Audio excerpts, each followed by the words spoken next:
Hello and welcome to a Star Citizen video explaining what the Star Citizen project is, what's it all about at this stage, what's available, and what you can expect in the future. I also have a new player guide that will go through making an account, how to play, controls, and all the basics that I do recommend watching if you're still interested in Star Citizen after this video.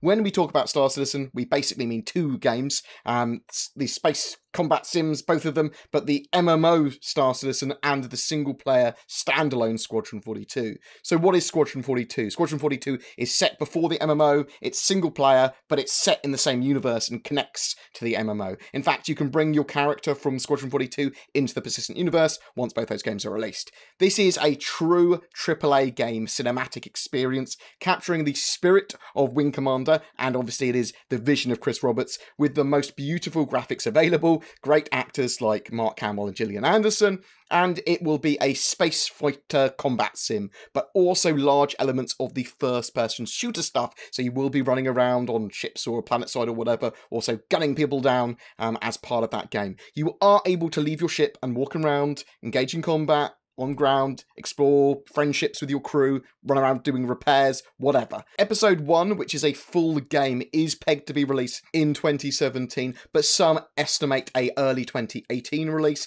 We are guesstimating at the moment though, but we'll talk about delays in the schedule in a moment. So what is Star Citizen? So Star Citizen is the MMO side of the game, expanding from the single-player combat and now allows you much more of a sandbox space experience with mining, repair, trade, cargo, hauling, bounty hunting, exploration in space or planet side as well, piracy, people transport, science, discovery, research, manufacture. There is a lot going on. The development of Star Citizen is very much continuing, with patches coming out expanding gameplay, testing systems and mechanics. There are no need for any forms of subscriptions. There is a huge variety of ships, items and equipment too that cater for all kinds of playstyles. Let's talk a little bit more about the project and mechanics behind the Star Citizen project as well. So engine-wise, they use a modified version of the Amazon's Lumberyard engine. Some people refer to this as the Star engine. They also use AWS or Amazon Web Services for their servers. This should provide ease of access to modders using Amazon's Lumberyard engine, but also nice scalability with AWS. Seamless nature. So the game wants to have no loading screens once you're in. They're going to be doing this using the object container streaming system. This literally streams in the assets that you need on the fly, and then destroys the ones that you don't need, and like as you go on, it removes stuff from memory you don't need and puts into memory what you do need, not requiring any form of preloads. The plan is to have a single, fully meshed together server shard as well, so that everyone will effectively coexist on the same server. They are trying to get as many ships on screen as possible as well in the future at the same time, but they are going to think of lots of different ways of doing that. Massive capital ships and multi-crew. You're going to be able to pilot and crew massive capital ships with other players and NPCs, running around as repair crews, security, using gun turrets, boarding, scan operators, captains, engineers. All of this will come together for quite an in-depth combat experience, but also even if you're running missions, cargo hauling, mining together, that sort of stuff will all have specialists that want to work together to get the most for their ship and their money and their time effective. There's an incredibly high level of fidelity in this game. They are pushing the bar of what's possible technology-wise and graphically. The game literally breaks other games for me as it's so pretty. I look at everything else and think it's from the 90s. Universe simulator. So it's not just about flying ships. You're going to be able to explore on the ground, get out your ship, during combat even, walk around, repair, land, board, and have a full first-person shooter experience too. You're going to be able to visit lots of other star systems as well, and each of these systems, each of these planets is going to have potentially hundreds of hours of gameplay. There is a role for everyone as well, and they are planning to have 70 plus systems to explore on release for the actual star systems, although they want to have over 100. We'll have to see exactly how many they get in for a commercial release though, but they will continue to add more and more. And the planets that exist in these systems will revolve around stars and have their own day-night cycles. So there is also going to be planetary exploration. You'll be able to explore space, stations, derelicts, but also moons, planetoids, planets, and more probably. They are procedurally generated, but also given a bit of an artist's touch too. They're not going to be barren, they're going to be filled of something. I mean, a couple of the moons might be barren, maybe, or some asteroids that you can fly on might be barren, or there might just be like a hidden pirate base or something on them. You can fly around the surface, engage in various forms of combat on foot or on vehicles too, and there are going to be aliens that are both spacefaring, but also animals that you might encounter, dangerous or benign. The economy and mission system will allow for missions to be generated for you and your characters to be found or whatever, based on the needs of an area or a planet or what's going on. And those missions will always be different and part of a dynamic, responsive economy as well. So stuff that you buy will be calculated. People won't be able to overly exploit or break things. There's going to be additional features as well. So there's lots of stuff that I haven't talked about that is in Star Citizen, but they obviously want to keep on putting more in. And that is commonly known as feature creep. But they're not going to be creeping these features in anytime soon. They want to support the game as like it's World of Warcraft or EVE, whatever. They want it to have a huge lifespan of 10 to 15 years. And they're going to be adding extra features that they want, this feature creep, in after the game is released. So other cool stuff we'll get after the game's released, they can work on it then. And that's what they've said. There are over 400 devs working on the game from 6 different studios: Cloud Imperium Games Los Angeles, CIG Austin, Foundry 42 UK, Foundry 42 Frankfurt, Foundry 42 Derby, although the Derby studio is very tiny and handles facial animations and mocap, as well as they outsource Spectrum and the website, and Spectrum, we'll talk about that in a minute, to Turbulent. Currently playable. So let's talk about some of the stuff that's actually in the game now. Star Citizen is partially playable now, but there are bugs and performance issues and testing required. Star Marine is the multiplayer first-person shooter matchmaking experience, where you can play point capture in teams or play a free-for-all deathmatch against everyone. Arena Commander is the space combat experience, racing, PvE against waves of ships, free-for-all dogfighting, team dogfighting, and free flight, which is like a mini sandbox where you can respawn quickly and test random jazz and all that sort of stuff. These modes can be played single player or multiplayer. The Persistent Universe, though, brings everything kind of together. The Persistent Universe is where all the current mechanics come into play.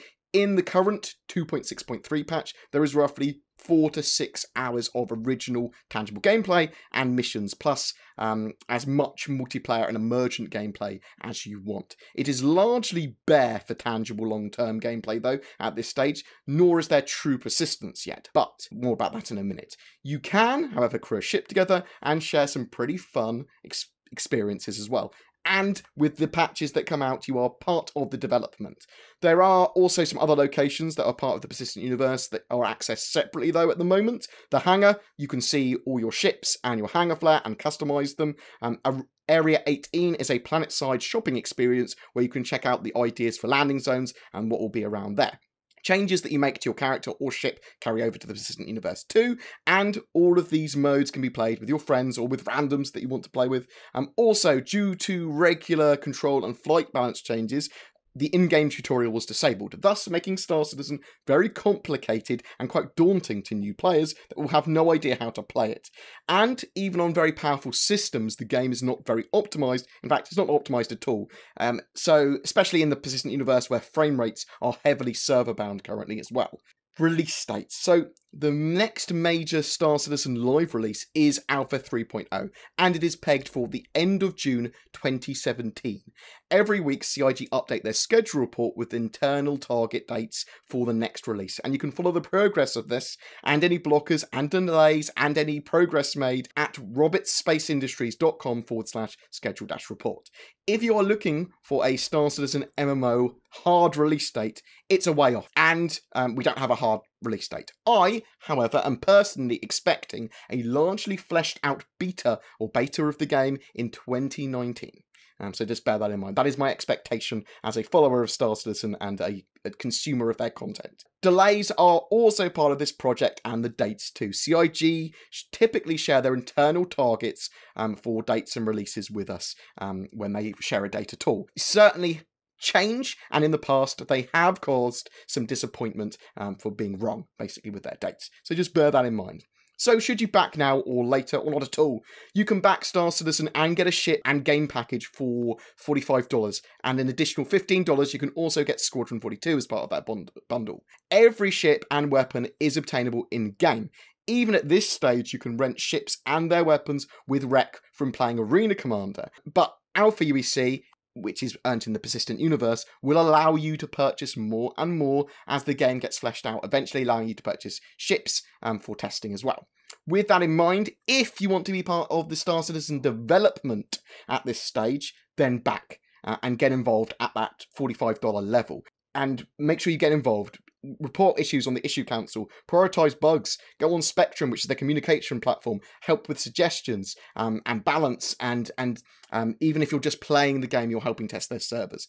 If, however, you are after a game to play now, then it might be worth waiting for more tangible gameplay in the future with that 3.0 release. But also there are other games to play. There's Elite Dangerous or EVE Online. Those are fully fleshed out released games right now. Star Citizen is not a fully fleshed out released game, but Alpha 3.0 that we are getting does represent the first real taste of tangible, replayable content for that MMO, with all the foundations there ready to be built on the actual gameplay. Every release and every patch should have tangible gameplay after that. So what is in 3.0? 3.0 Alpha brings us the true foundations of the persistent universe into the game, which everything else will kind of be built upon. Procedural body landings, so we're going to be able to land on moons, and they're going to be fully explorable. We're also going to get varied missions that will be different every time we play them. There's going to be lots of characters and ship customization, and lots of character customization as well. There's going to be cargo, so cargo hauling as a job, and lots of other missions based around that, and roles based around that. There's going to be an improved network code, which is essential. There's going to be more ships, ground combat, vehicles, exploration, and much, much more. After this, the releases that aren't hotfixes, like patches 3.1 and 3.2, will all provide big, tangible updates to gameplay. The community. So the community is a cornerstone of Star Citizen's development. They've entirely funded the game and act as effectively volunteer QAs. They test the game, give feedback, they give opinions on stuff, and that stuff gets affected in balance in game. Stuff gets moved around. CIG run weekly shows as well, such as ATV or Around the Verse, for the community, updating everything on Star Citizen news, development, and that sort of jazz each week, normally focusing on one of their 4 major studios, and give us a little featurette into something like how QA works or how networking works there, and that sort of jazz. So these shows, they're part of their community interaction, as is their YouTube in general. There's lots of other shows on there, and they use their communication platform Spectrum as well, which is kind of a cross between Discord, forums, and eventually will be the patcher and an overlay for the game, as well as voice over IP in-game. Those community shows are funded from backers that have subscribed, and subscribing gets you some behind-the-scenes perks. You get like access to magazines and cool pictures, trophy flare items, and access to fly some ships extra each month.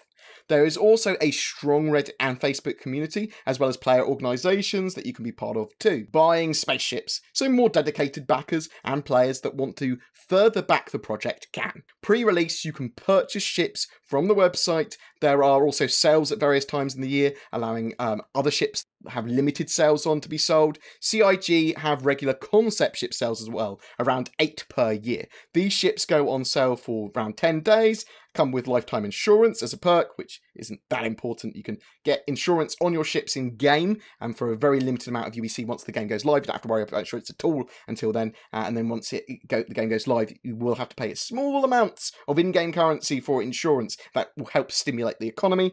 But lifetime insurance isn't this like major thing that you have to have.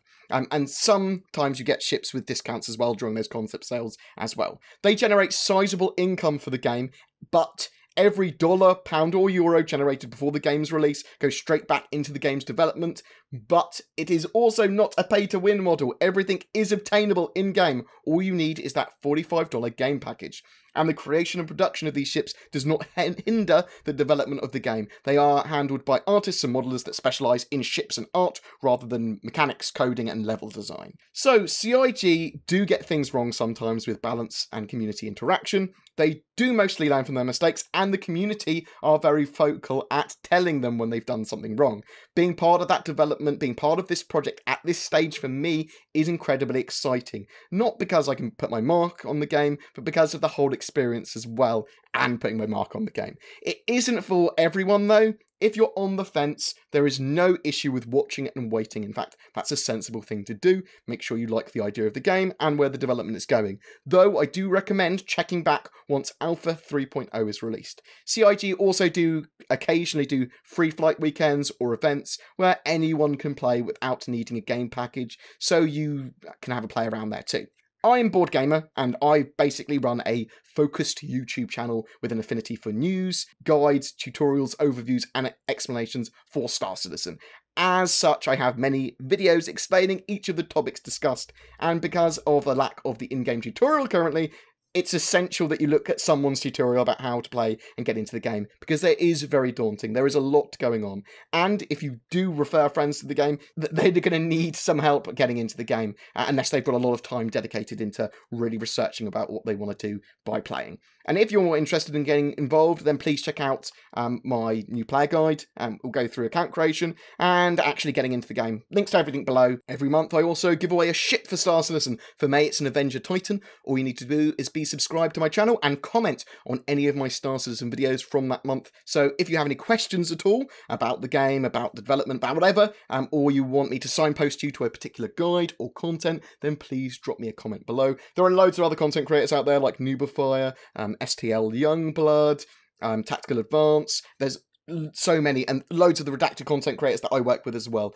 Please remember to like and subscribe, as it really does help me. A massive thank you to my patrons who help support my channel. Thank you, thank you, thank you. Take care, guys, and I will see you in the verse.